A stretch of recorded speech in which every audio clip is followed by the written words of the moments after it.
আজ থেকে কয়েক বছর আগে গবেষণার সময় বিজ্ঞানীরা এমন কিছু জিনিস খুঁজে পায় যেগুলি লক্ষ বছর আগে তৈরি করা হয়েছিল, কিন্তু সেই সময় না ছিল কোনো আধুনিক প্রযুক্তি, না ছিল আধুনিক যুগে বসবাসকারী কোনো মানুষ। তাই প্রশ্ন জাগে, কেন লক্ষ লক্ষ বছর আগে মানুষ সেই জিনিসগুলি তৈরি করেছিল, যা নিয়ে আজও গবেষণা হচ্ছে। আমাদের আজকের এই ভিডিওতে চীনের এমন দুটি রহস্যময় জিনিস সম্পর্কে জানতে পারবেন যে রহস্যগুলির সমাধান গবেষকরা আজও উদ্ঘাটন করতে পারেনি। এই ঘটনাটি 1937 সালে ঘটেছিল, যখন কিছু বিজ্ঞানী চীনের আওতাধীন তিব্বতে পাহাড় নিয়ে গবেষণা করেছিলেন। এই স্থানটি তিব্বত মালভূমি নামে পরিচিত, যেখানে বিশ্বের সর্বোচ্চ এবং কঠিনতম পর্বতমালা অবস্থিত।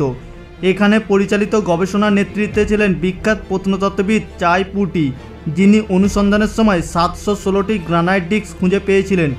এই ডিস্কগুলি দেখতে একটি টায়ারের মতন ছিল, যার আকার ছিল প্রায় 9 ইঞ্চি এবং এর পুরুত্ব ছিল 1 ইঞ্চি সমান। শুধু তাই নয়, ডিস্কটির মাঝখানে 1 ইঞ্চি ছিদ্র ছিল এবং সেই ডিস্কগুলি পরিষ্কার করার পর দেখা গেল সেগুলির কিনারায় প্রাচীন ভাষায় কিছু লেখা রয়েছে।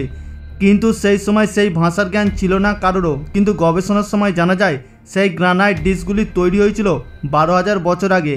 সেই স্থানে কিছু ছোট বড় গুহা ছিল, যার ভিতরে ছোট আকারের সমাধি ছিল। ওই সমাধির ভিতরে ছোট ছোট মৃতদেহের মানুষের কবর ছিল এবং তাদের মাথার আকার ছিল অনেক বড়, এবং এইসব দেখে প্রত্নতত্ত্ববিদ দল অবাক হয়েছিলেন। সেই গ্রানাইট ডিস্কগুলিতে লেখা ভাষা বোঝা খুবই গুরুত্বপূর্ণ ছিল, কিন্তু 20 বছরের গবেষণার পরও প্রত্নতাত্ত্বিকবিদরা সেই ভাষাটির সমাধান করতে সক্ষম হয়নি। 1957 সালে এই ডিস্কগুলি প্রফেসর সোম ও নোয়ের কাছে পৌঁছেছিল, যিনি পরবর্তী 4 বছর ধরে ডিস্কের লেখা ভাষা বোঝার চেষ্টা করেছিলেন এবং তিব্বতের উচ্চভূমিতে বসবাসকারী উপজাতিদের কাছ থেকে সাহায্য নিয়েছিলেন। এরপর অধ্যাপক ডিস্কগুলিতে লেখা ভাষা বুঝতে পেরে বলেন, 12,000 বছর আগে আকাশ থেকে এসে মাটিতে বিধ্বস্ত বিমানের গল্প ওই ডিস্কে লেখা আছে। ডিস্কের লেখা থেকে বোঝা যায় যে বিধ্বস্ত বিমান থেকে কিছু লোক বেঁচে ছিল, যাদের স্থানীয় আদিবাসীরা ডোপা বলে।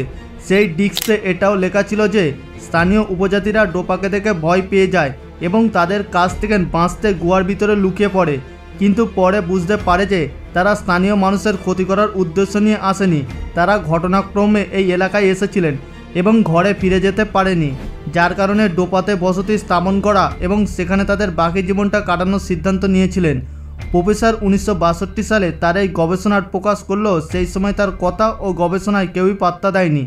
এইভাবে প্রায় 6 বছর কেটে গেলেও তিব্বতে পাওয়া রহস্যময় ডিস্কগুলি নিয়ে আবারও আলোচনা শুরু হয়।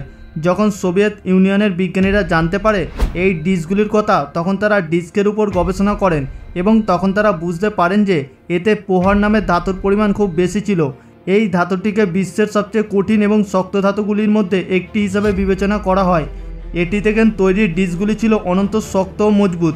কিন্তু আশ্চর্যের বিষয় হলো, 12,000 বছর আগে কোনো প্রযুক্তি এবং সরঞ্জাম ছাড়াই এই ধরনের কঠিন ধাতু থেকে ডিস্ক তৈরি করা একটি খুবই কঠিন কাজ ছিল। যদিও বিজ্ঞানীরা সেই ডিস্কগুলি কীভাবে তৈরি হতে পারে সেই রহস্যের সমাধান করতে সক্ষম হয়নি। বিজ্ঞানীরা যখন এইসব প্রশ্নের উত্তর খুঁজে পাননি, তখন ডিস্কটি রাখা হয় চীনের একটি জাদুঘরে। কিন্তু 1994 সালে যখন 2 জার্মান বিজ্ঞানী জাদুঘরে প্রদর্শন করেন, তখন তারা সেই ডিস্কগুলি দেখতে পায়নি। জাদুঘরের কর্মীরা বিজ্ঞানীদের বলেছিলেন যে জাপান সরকার ডিস্কগুলি ধ্বংস করার নির্দেশ দিয়েছেন। কিন্তু প্রশ্ন ছিল, সেই চাকতিতে যাদের গল্প লেখা ছিল তারা কোথায় গেল? প্রফেসর কি ডিস্কের লেখা ভাষা সঠিকভাবে বুঝতে পেরেছিলেন? এবং যদি সঠিকভাবে বুঝতে পারেন, তবে কেন ডোপা মানুষের ইতিহাস কোথাও পাওয়া যায় না? কিছু লোক আছে যারা ডোপাকে সত্য বলে বিশ্বাস করে না। কিন্তু 1938 সালে তিব্বতের ওই এলাকায় একটি সমীক্ষা চালানো হয়, যেখানে ডোপাদের বসবাসের কথা বলা হয়েছে। চীন, মঙ্গোলিয়া এবং তিব্বতের উপজাতিদের থেকে শারীরিক গঠন ও জীবনযাত্রা সম্পূর্ণ ভিন্ন ধরনের উপজাতিরা এই স্থানে বাস করত। সেই গোত্রের লোকেদের গায়ের রং ছিল হলুদ, তাদের মাথা ছিল আকারে বড় এবং চুল ছিল অনেক লম্বা ও ঘন। এই গোত্রের লোকেদের উচ্চতা ছিল 3 ফুট 9 ইঞ্চি থেকে 4 ফুট 7 ইঞ্চি পর্যন্ত। গুহার ভিতরে প্রত্নতাত্ত্বিকবিদরা এই উচ্চতায় কিছু মৃতদেহ খুঁজে পেয়েছেন। এখনও তিব্বতের মালভূমিতে ডোপা নামে কিছু উপজাতি বাস করে, তবে তাদের শারীরিক উচ্চতা সাধারণ মানুষের মতনই। প্রত্নতাত্ত্বিকবিদরা বুঝতে অক্ষম যে যদি ডোপার অস্তিত্ব থেকে থাকে এবং তাদের জীবনের গল্পটি যদি ডিস্কে লেখা থাকে, তবে কেন তাদের গোত্রের উপজাতিরা আজ নেই? শুধু তাই নয়, এমন প্রশ্ন রয়েছে যে ডোপা লোকের গোত্রেরা কিভাবে উন্নত প্রযুক্তি ছাড়াই এত নিখুঁত আকারে একটি ডিস্ক তৈরি করেছিল, যেখানে মানব ইতিহাসে এই গোত্রের কোনো উল্লেখ নেই। এটি একটি বড় প্রশ্ন যে চীন সরকার কেন সেই ডিস্কগুলি ধ্বংস করলো। যখন সেই ডিশগুলির ইতিহাস সম্পর্কিত এত গুরুত্বপূর্ণ তথ্য দেয়। ডোপার রহস্য তখনও সমাধান হয়নি যখন চীনের প্রত্নতাত্ত্বিকবিদরা 1996 সালে একটি নতুন রহস্যময় জিনিসের খোঁজ পান, যেটি তৈরি হয়েছিল 1.5 লাখ বছর আগে।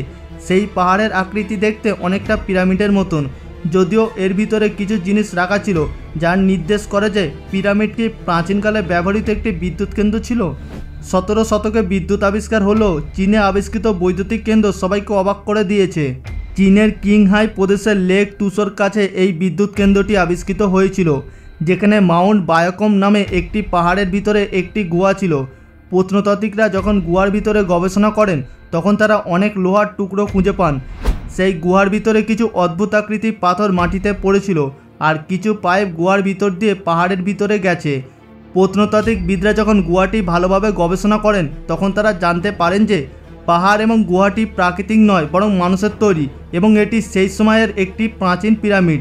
কিন্তু ভূমিকম্প এবং প্রাকৃতিক দুর্যোগের কারণে পিরামিডটি তার আসল আকৃতি এবং আকার হারিয়েছে, যার কারণে এটিকে প্রাথমিকভাবে একটি পর্বত বলে মনে করা হয়েছিল। কিন্তু প্রত্নতাত্ত্বিকবিদ ও বিজ্ঞানীরা বুঝতে পারেনি কেন সেই পিরামিড তৈরি করা হয়েছিল। তাই বেজিং ইনস্টিটিউটের বিজ্ঞানীরা সেই লোহার পাইপ নিয়ে গবেষণা শুরু করে। এই তদন্তের সময় তারা জানতে পারে যে এই পাইপগুলি 1.5 লক্ষ বছর আগে তৈরি করা। সেই পাইপের ব্যাস ছিল প্রায় 18 ইঞ্চি। শুধু তাই নয়, ওই পাইপের আকৃতিও ছিল খুব অদ্ভুত। কিছু পাইপ এত বড় ছিল যে একজন মানুষ তার মধ্য দিয়ে যেতে পারবে, আবার কিছু পাইপের আকার ছিল চালের দানার সমান। বিজ্ঞানীদের সামনে বড় প্রশ্ন ছিল, এই পাইপগুলি কিভাবে এবং কেন 1.5 লক্ষ বছর আগে কোনো প্রযুক্তি ছাড়াই এবং লোহা আবিষ্কার ছাড়াই তৈরি করা হয়েছিল। বিজ্ঞানীরা যখন পাহাড়ের চারিপাশে এলাকায় গবেষণা শুরু করেন তখন তারা লেকের কাছে এবং জলেতে এক ধরনের পাইপ দেখতে পায়। এ থেকে বোঝা যায় যে পিরামিড ও লেকের কোনো সংযোগ ছিল, যেখানে গবেষণায় দেখা যায় যে পাইপের সাহায্যে লেকের জল পিরামিডে নিয়ে যাওয়া হতো। লেক থেকে পিরামিডের দিকে যাওয়া পাইপের ভিতরে প্রচুর মরিচা পড়েছিল। লোহায় তখনই মরিচা ধরে যখন এটি ক্রমাগত জলের সংস্পর্শে আসে, কিন্তু যে লেক থেকে পিরামিডের জল সরবরাহ করা হতো সেটি ছিল লবণাক্ত জলের লেক। অতএব এমনটা নয় যে লোকেরা পাইপ এবং পিরামিড তৈরি করেছিল, তারা পান করার জন্য লেকের জল ব্যবহার করেছিল। অনেক গবেষণার পর বিজ্ঞানীরা এই সিদ্ধান্তে উপনীত হয় যে সম্ভবত সেই পিরামিড এবং পাইপটি বিদ্যুৎ উৎপাদনের জন্য ব্যবহার করা হয়েছিল, কারণ লবণাক্ত জল একটি চমৎকার বিদ্যুৎ পরিবহন হিসাবে কাজ করে। এই প্রক্রিয়া থেকে উৎপাদিত হাইড্রোজেন জ্বালানি হিসাবে ব্যবহার করা যেতে পারে, এবং এই প্রক্রিয়া থেকে উৎপাদিত বিদ্যুতের ব্যবহারের কোনো সীমা নেই।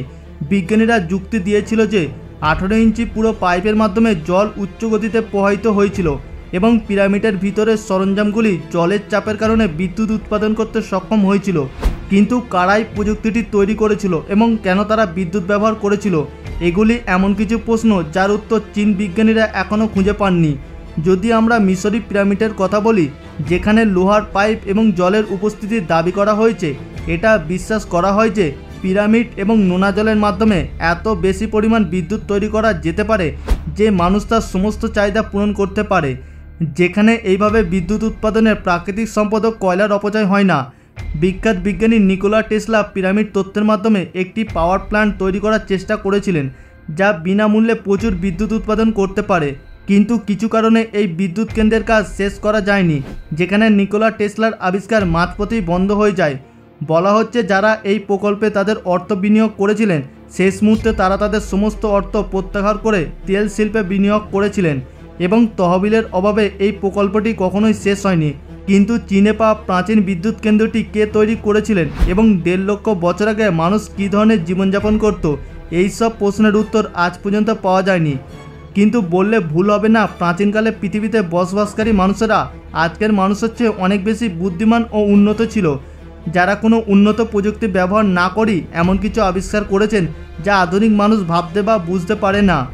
বিজ্ঞানীরা এখনও চীনের এই দুটি আবিষ্কারের রহস্য সমাধানের চেষ্টা করছেন, যাতে কোনো উল্লেখযোগ্য সাফল্য আজও পাওয়া যায়নি।